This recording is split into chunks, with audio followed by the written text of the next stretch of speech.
Everybody, this is Dream, and this is going to be our breakdown for the DraftKings slate today. It's a 10-game slate, starts at 7:30 Eastern. Pretty good slate overall. I feel like the pricing isn't ideal here on DraftKings compared to FanDuel, but we also have a lot of injuries, so that's going to take probably a pretty big adjustment as the day goes on, honestly, so we'll have to see, but let's go ahead and get into the injury report, though. Before I do that, can you guys smash that like and subscribe button? It really does help the channel. Really do appreciate it. So let's go ahead and get into that injury report for the Sacramento Kings. Fox is out. Lyles is questionable. For the Heat, Hero is questionable.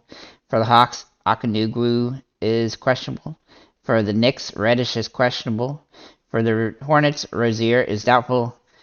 For the Bulls, Drummond and White are both questionable, and Levine is doubtful.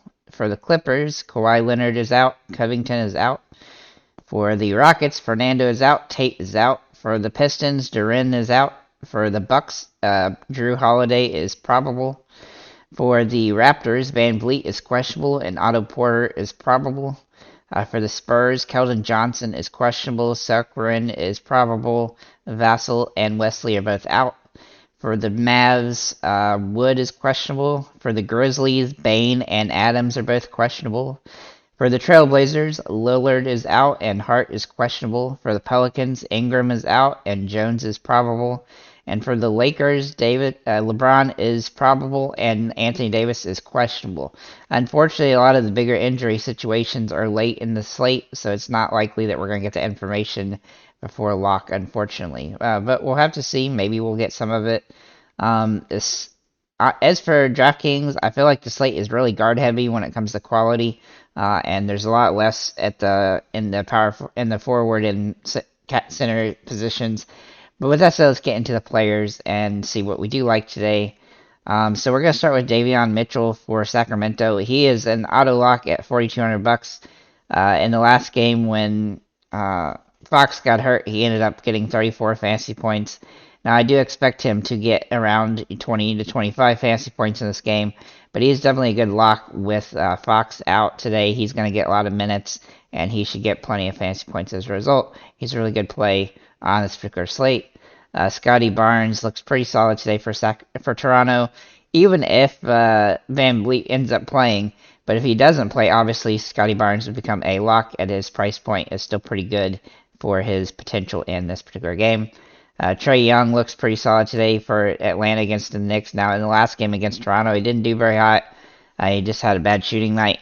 But it's really the only game so far this season he hasn't been good. And so he's a pretty good high-priced option on this particular slate.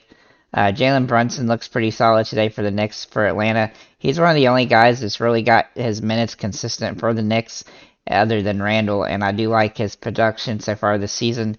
And his price point is still pretty decent for what he can do. Then we're going to look at Donovan Mitchell here. Now, here's the issue with Donovan Mitchell. One, he's in a tough matchup against Boston. And if Garland comes back, then it's going to hurt his potential a little bit. But as you can see, he's been extremely good with Garland out. So I do like him if Garland doesn't play. But it's really only dependent on that. Kyle Lowry is also in play today, especially if Hero ends up being out. He would be a huge play with that potential situation. Dennis Smith has been extremely good so far for Charlotte with Rozier out, and as long as Rozier's out, he's always in play, especially with his price point only coming up a little bit. He's actually 4 out of 5 games as a starter where he's 5x or better, so I look for him as a decent play today. And then finally, Russell Westbrook for the Lakers. Assuming he comes off the bench again, he's actually played really solid so far coming off the bench. As you can see, he's gotten 34 and 39 fantasy points in those 2 games, and I look for that to be a potential in this one. And if Davis is out, that would even give him more upside. At shooting guard, we have Mitchell again, and then Gary Trent Jr. For Toronto. This is completely dependent on Van Vliet being out. He looks like a pretty good play. He's played well with Van Vliet playing even, but he's not a great play if Van Vliet plays. So he is a good play, though, otherwise. Kevin Huerter looks really solid today for the Kings with Fox out. He's been pretty solid so far this season, with or without.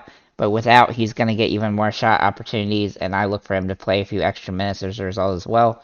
And then finally, Brogdon for Boston. Um, he has really good upside in this game, and he's been playing about the same amount of minutes. That's the only real catch here is that he's stuck in a timeshare with Marcus Smart. But he's been playing well when he plays, and if he can hit a couple threes, then he will pay off almost at this price point where it's come down. It just keeps coming down, and so it makes him viable. Then we're gonna look in the forwards. Harrison Barnes looks really solid today for Sacramento. He's been pretty decent, but he is a little bit inconsistent of a player. But he's gonna get more opportunity today with Fox being out. Assuming that they can keep the game close, he's gonna have to do well. Gordon Hayward has been really good so far this season. With Rozier out, he's been pretty consistent in the around 30 fantasy points a game. I expect him to get closer to that, almost 35 or 40 today with this particular matchup. And being a little bit of a tougher matchup, he's going to have to be a little bit more assertive. Then we're going to look at DeRozan for Chicago. Now, this is dependent on Levine being out. He's really a great play when Levine's out, but not so great whenever he's not. But his price point has actually come back down a little bit, and so that makes him viable on this particular slate, especially with Levine likely not to play. But do make sure that Levine isn't playing before you roster him. And then Eric Gordon for Houston.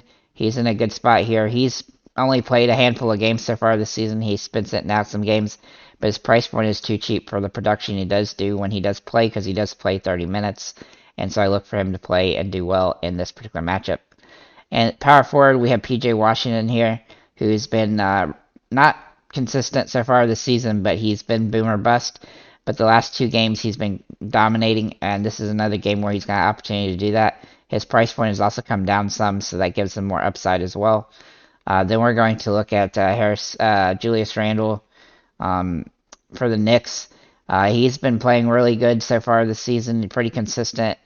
He's had a couple off games, but overall he has some upside in this game against Atlanta, who's not been good against guys like him, and I look for him to have a big game in this one. And then that also looks at John Collins for Atlanta, who's been extremely good so far this season. He's only had a couple off games, and his price point has come down quite a bit, so I do think he's a viable option on this particular slate. Then we look at center, and Brook Lopez looks like the best option at center by a pretty wide margin. He's not somebody I typically like, even at this price range, but with Middleton out, he's been dominating, and he's been very consistent, and even though he's only gotten one double-double so far this season, he's been scoring plenty of fantasy points to pay off at the price points he's at, and it hasn't come up enough to really, deter too much.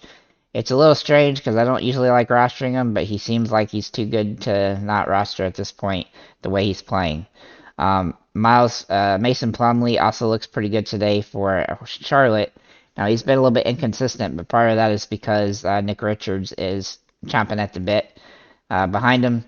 Then we're going to look at Isaiah Hartenstein for the Knicks. Now, he's been inconsistent with the minutes. As you can see, he's playing 25 and then 18, then 16, 21, 40, 27.